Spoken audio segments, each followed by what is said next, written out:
ভাগ্নির বিয়ের জন্য দেখাশোনা যাওয়ার উদ্দেশ্যে বাড়ি থেকে বের হয়ে নিখোঁজ হয়ে গেল বাঁকুড়ার ইন্দাস ব্লকের দিঘলগ্রাম গ্রাম পঞ্চায়েতের বামনিয়া গ্রামের দাসপাড়া বাসিন্দা ৩৭ বছরের সীতারাম রুইদাস ওরফে বাপি। সাইকেল নিয়ে গ্রামে গ্রামে মাছ ব্যবসা করতেন তিনি। জানা গেছে গত ইংরেজির ৮ই নভেম্বর সোমবার দুপুর ১২টা ৩০ নাগাদ ভাগ্নির বিয়ের দেখাশোনার জন্য রায়না ১ ব্লকের শেয়ারা বাজারের পার্শ্ববর্তী কোনাবোরা গ্রামে যাওয়ার উদ্দেশ্যে বাড়ি থেকে পায়ে হেঁটে বামনিয়া বাসস্ট্যান্ডের উদ্দেশ্যে রওনা দেন তিনি। এরপর বৈকাল ৫টা নাগাদ সীতারা রুইদাসের পরিবারের ফোন মারফত জানতে পারেন ভাগ্নি দেখাশোনার জন্য সীতারামে যাওয়ার কথা থাকলেও সেখানে তিনি যাননি। এরপরে দুশ্চিন্তায় পড়ে যায় গোটা পরিবার। শুরু হয় সীতারামের সন্ধানে, বিভিন্ন জায়গায় খোঁজ নেওয়া হয় সমস্ত আত্মীয়র বাড়িতেও। এরপর কোথাও খুঁজে না পেয়ে অবশেষে ১৯শে নভেম্বর মঙ্গলবার রাত্রে ইদাস থানায় নিখোঁজ ডায়েরি করা হয় পরিবারের পক্ষ থেকে। নিখোঁজ হওয়ার সময় ছাই কালারের জিন্সের প্যান্ট ও স্কাই ব্লু রঙের জামা পরেছিলেন ওই ব্যক্তি। পায়ে ছিল চামড়ার বুট। ওই ব্যক্তির কোনো সন্ধান না পেয়ে দুশ্চিন্তা এবং আতঙ্কের মধ্যে দিন কাটাচ্ছে পরিবার। উক্ত ব্যক্তির কোনো রকম সন্ধান পেলে আমাদের স্ক্রিনে দেওয়া নাম্বারগুলিতে অনুগ্রহ করে যোগাযোগ করুন 7557035076 অথবা 6297939180। মানে বাড়ি থেকে 12:30টার সময় ভাগ্নির দেখাশোনায় বেরিয়ে আর বাড়ি ফিরেনি। আমরা সন্ধে তখন কটা বাজবে, 6টা বাজবে, তখন হচ্ছে আমার ননদ বাড়িতে যেয়ে ফোন করছে যে ভাই কেন যায়নি। আমি বলছি ভাই যায়নি মানে ভাই তো তোমার চলে গেছে, দিয়ে বলছে আসেনি। সেই থেকেই আমাদের খোঁজ পড়ছে। আজকে 4 দিন হচ্ছে। কোথায় যাচ্ছিলেন উনি? দেখাশোনায় যাচ্ছিল ভাগ্নি। কোনাবোরা সিধরে দাঁড়াতে বলেছিল। শেষ কোথায় দেখা গেছে মনে হচ্ছে? মানে এই বাড়ি থেকে বেরিয়েছিল কখন? বাড়ি থেকে 12:30টায় বেরিয়েছিল। তারপর আর দেখা যায় না। বাজারে মানে খোঁজ করছিল, বাজারের লোক বলছে না আমরা দেখিনি, বাসে ওঠেনি। মানে বাজারে কেউ দেখেনি? না। বাড়িতে কোনো ঝগড়া? না না না, ওইসব কোনো কিছু নাই। ভালো মানুষ, ঘর থেকে বেরোলো ভাত খেয়ে।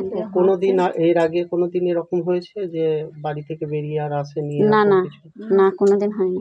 হঠাৎ এরকম হারিয়ে গেল কেন মনে হচ্ছে? কি হতে পারে? এবার কি করে জানবো? মাছ আর কিছু যদি হয় গন্ডগোল থেকে বেরিয়ে। কোনো সমস্যা ছিল, শারীরিক সমস্যা? না না, ওইসব কোনো কিছু নাই। যে এরকম কিছু ভুলে যেত? না না সেরকম না, ওইসব কোনো কিছু নাই।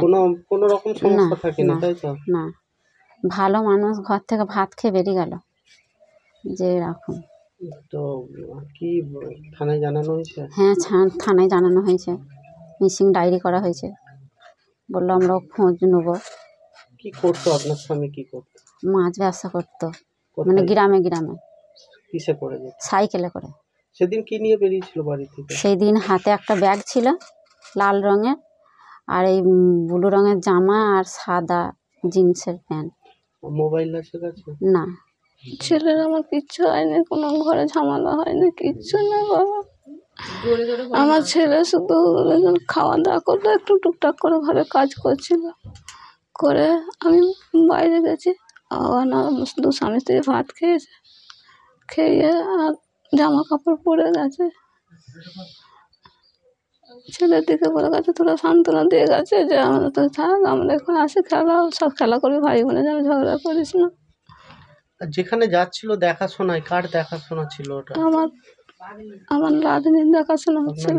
কোথায় বাড়ি? কোথায় বাড়ির ডুঙালন।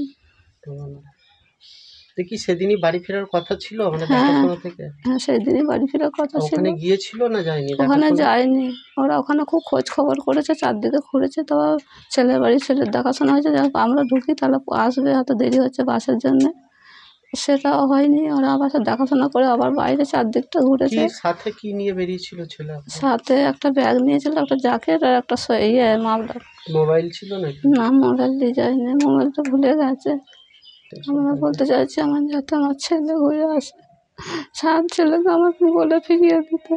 না, এই মাছ ব্যবসা করতো ছেলেদের লেগে, অন্য জোটাবার জন্য, যেমন পাতা টুকটাক করে মাছ ব্যবসা করে। সমস্ত আত্মীয় বাড়ি খোঁজ করা হয়েছে? সব আত্মীয় বাড়ি খোঁজ, কোথাও বাকি নাই।